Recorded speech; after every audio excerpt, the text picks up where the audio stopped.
Hola mis amigos, we're making cheesy tuna casserole.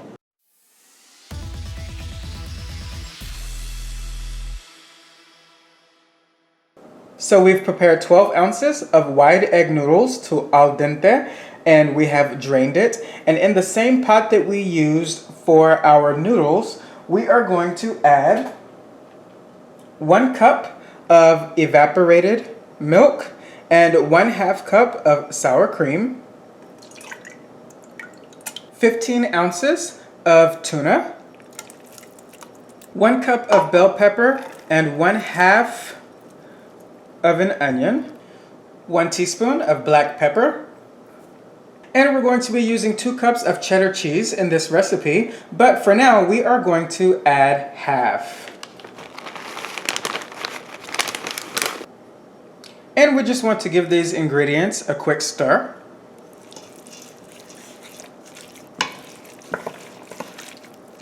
And many people like to add peas to their tuna casserole. I don't like peas. The only peas that I like are snow peas, so I won't be adding any peas to this recipe. But if you would like to, definitely go ahead and add them. I would probably add about 1/2 cup to a cup of peas. You'd kind of have to eyeball it and take a look. And I almost forgot, we want to add 2 10.5-ounce cans of cream of celery.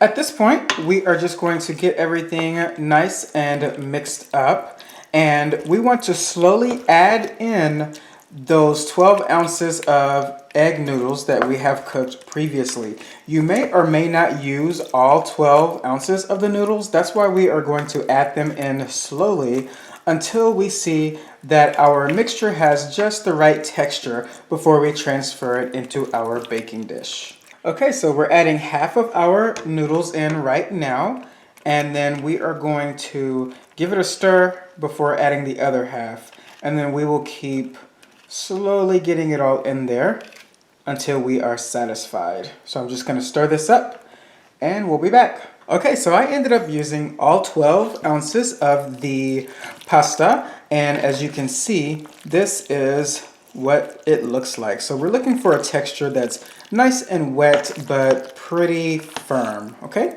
so now we're ready to transfer this to our 13 by 9 inch baking dish, and I did go ahead and spray my baking dish, but I'm sure it'd be fine if you didn't.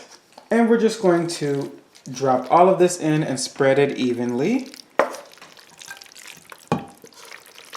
Okay, so we've gotten everything nice and spread into our baking dish. And I know it may be tempting at this point to add the remaining cheese over top of it right now, but we are not going to do that. Just hold off a little bit. We're going to let this cook. We are going to cover this and cook this in our 350-degree oven for 20 minutes.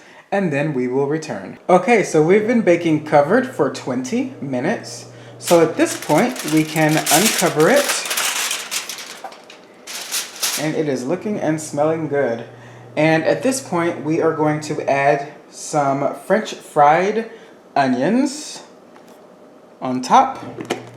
And the reason that we're doing this separate cooking is because tuna casserole tends to dry out. So we wanted to cook it initially covered before we add on the French fried onions and the cheese, because we don't want our French fried onions to become soggy. We want that to be a nice crunch on the top. So we want to add that when we are baking it uncovered.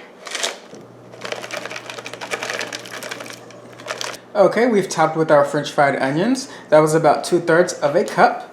And now we are going to add the remaining cup of our shredded cheddar cheese. And back into the oven we go for another 10 to 15 minutes, or until everything is nice and bubbly and the cheese is melted. So we'll be back to show you the final product. Cheesy tuna casserole. Enjoy, and I'll see you at the dinner table.